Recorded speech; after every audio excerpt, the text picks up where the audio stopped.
Bate-papo. Estamos em contato com o Manuel Hassen de Jesus, o Maneco. Ele é secretário de Comunicação Institucional da Presidência da República. E a nossa pauta de hoje, o balanço dos 100 primeiros dias do novo governo federal, do governo do presidente Lula. Maneco, bom dia, bom falar contigo. Bom dia, é um prazer mais uma vez estar junto com vocês e com todos os ouvintes. Maneco, você fala hoje de Brasília. Exatamente, estou aqui no Palácio do Planalto. Chego cedo todos os dias, ainda antes das 7h30 da manhã, sem hora para sair, trabalhando aqui no dia a dia, para além das questões do Ministério, mas também para poder ajudar nas demandas aí do Estado, especialmente da nossa região. Maneco, a gente já teve oportunidade aqui em outros programas da grade, mas para a audiência do Panorama é a primeira vez. O que faz o secretário de Comunicação Institucional da Presidência da República?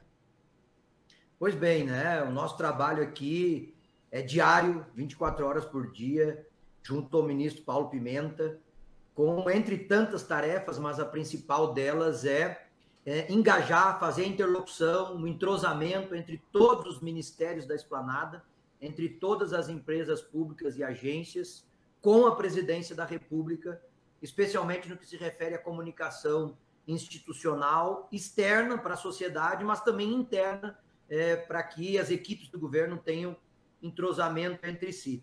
Então, essa é genericamente, uma das principais funções que tenho aqui, estabelecer esta relação entre todos os ministérios da esplanada, com a presidência da República e com a Secretaria de Comunicação Social. Maneco, quem está falando aqui é Moisés, um prazer falar contigo. Eu estava me detendo aqui a alguns dados da pesquisa IPEC, que é a pesquisa Exibop, que foi divulgada agora nesse começo do mês de abril, mais precisamente no dia 11. E depois desses primeiros 100 dias do governo, quase 50%, 48% dos brasileiros consideram que o Lula fez menos do que se imaginava nos primeiros 100 dias.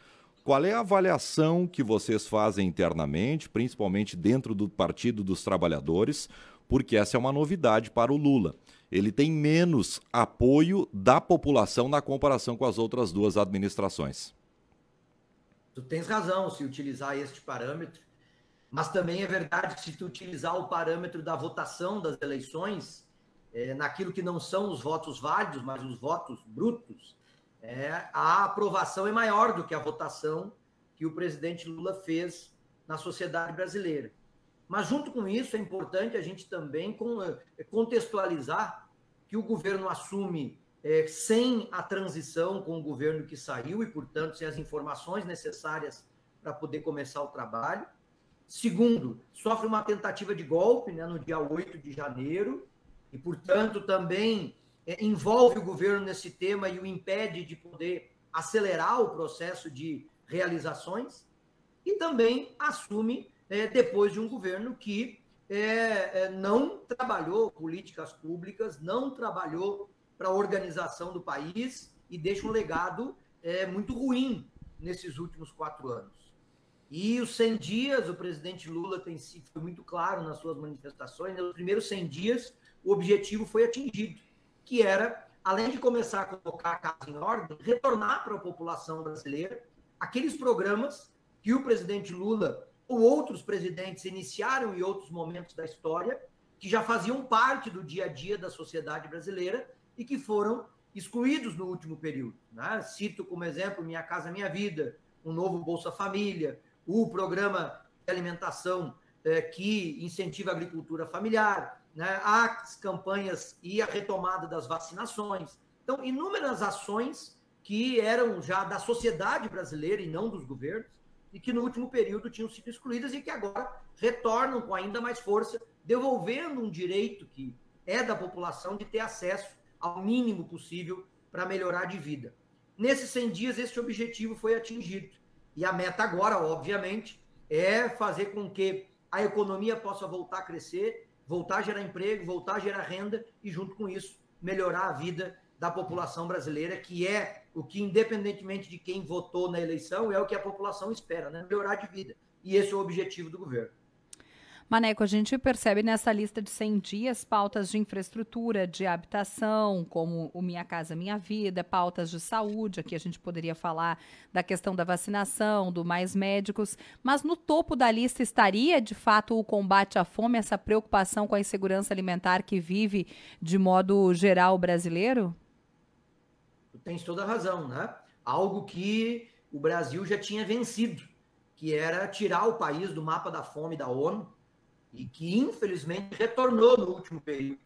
E o presidente Lula, mais uma vez, precisa estabelecer com clareza esta meta, né, que é poder dar o direito a cada cidadão e cidadã do nosso país de minimamente se alimentar todos os dias. E isso a gente sabe que é preciso gerar emprego, é preciso distribuir renda, é preciso criar oportunidades para as pessoas, e é o que este conjunto de programas tem procurado fazer com esse retorno nesse primeiro 100 dias. Junto com isso, obviamente, também o marco desses 100 dias, o arcabouço fiscal, que é manter as contas do governo em dia, possibilitando investimentos. O presidente Lula também tem falado muito e com absoluta razão da necessidade do Banco Central, que hoje é independente, né, de baixar os juros no país para poder incentivar o setor produtivo. Então, o importante, me parece, é que são apenas 100 dias. E nestes 100 dias, inúmeros programas retornam e o país volta a discutir questões para o seu futuro. Porque qualquer um de nós, qualquer ouvinte que está nos escutando agora, pode não concordar, pode dizer que o Minha Casa Minha Vida é ruim, pode dizer que o Bolsa Família poderia ser melhor ou pior, etc. Mas o fato é que, nestes 100 dias, nós estamos discutindo programas e projetos para o país. Não se discute mais uma motociata, não se discute mais uma ofensa à imprensa, não se discute mais só liberar arma para as pessoas, né? O país volta a discutir conteúdo. Eu acho que isso também é fundamental, porque recoloca na sociedade brasileira o debate sobre o futuro do país, que é o que nos importa e é o que vai fazer melhorar a vida das pessoas. Maneco, importante, tu tocaste num ponto que ele é fundamental a gente debater um pouco mais e explicar para uma boa parte da população que de fato não sabe o que é isso. O Fernando Haddad ele tem falado muito em relação ao arcabouço fiscal. Na prática, qual é a diferença? E a gente vai melhorar com esse arcabouço fiscal finalizado? O que está faltando para que isso se efetive, hein, Maneco? Primeiro, né, acho que a iniciativa do governo, mais esta iniciativa, junto com a reforma tributária, junto com outros temas que o governo já desde o início do mandato dialoga com a sociedade e com o parlamento com clareza, são fundamentais para a gente estabelecer os marcos da responsabilidade fiscal no país, que é fundamental. O presidente Lula, nos seus 2 primeiros mandatos, foi muito responsável, entregou o Brasil com reservas que até hoje viabilizam as políticas públicas no país, entregou o país com o juro baixo e com a economia crescendo. E, infelizmente, o cenário hoje é outro.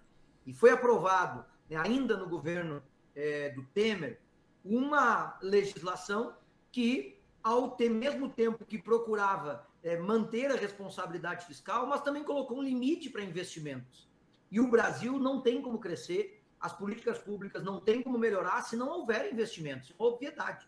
Então é preciso a gente reorganizar isso e o que o arcabouço fiscal traz é essa reorganização, para que o país possa voltar a investir em saúde, educação, segurança e geração de emprego, sem deixar de cuidar da responsabilidade fiscal, que é fundamental. Então, ou seja, o projeto é não se gastar mais do que se arrecada, mas reservando uma parcela para viabilizar os investimentos.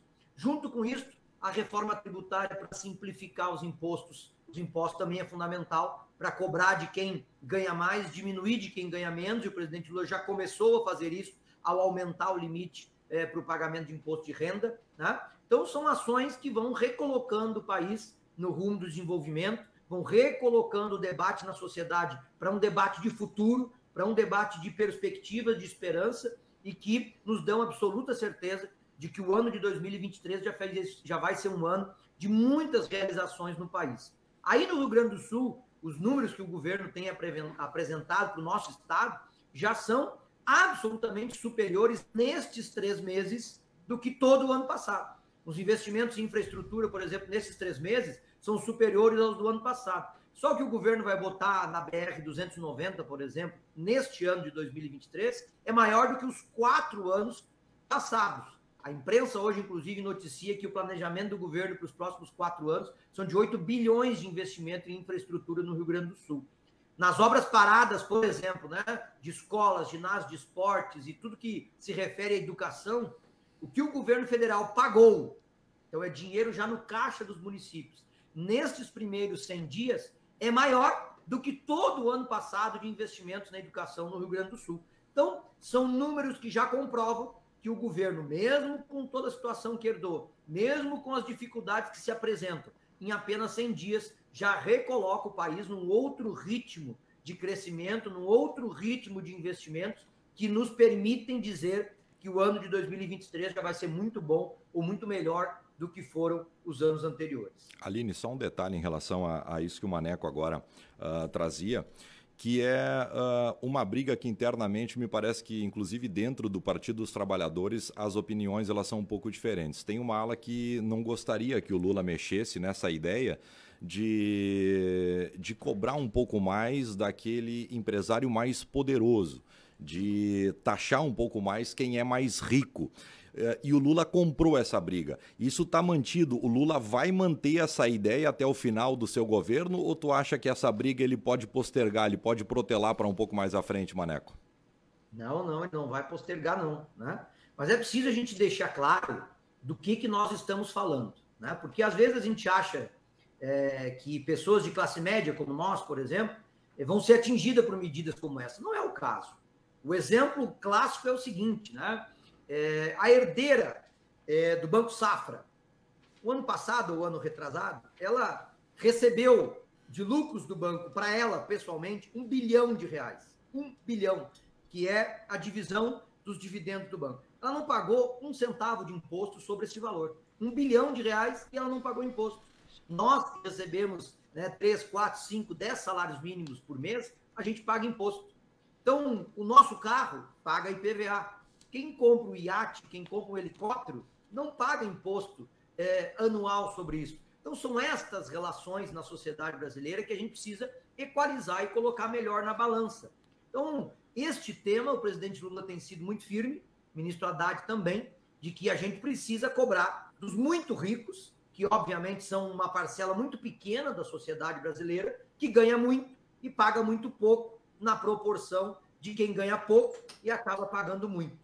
Estas relações precisam ser equilibradas e eu acho que isso é praticamente um consenso na sociedade, ninguém pode ser contra isso, e são medidas deste tipo que nós precisamos colocar em prática para poder melhorar a arrecadação do país sem a necessidade de cobrar de quem já está pagando bastante.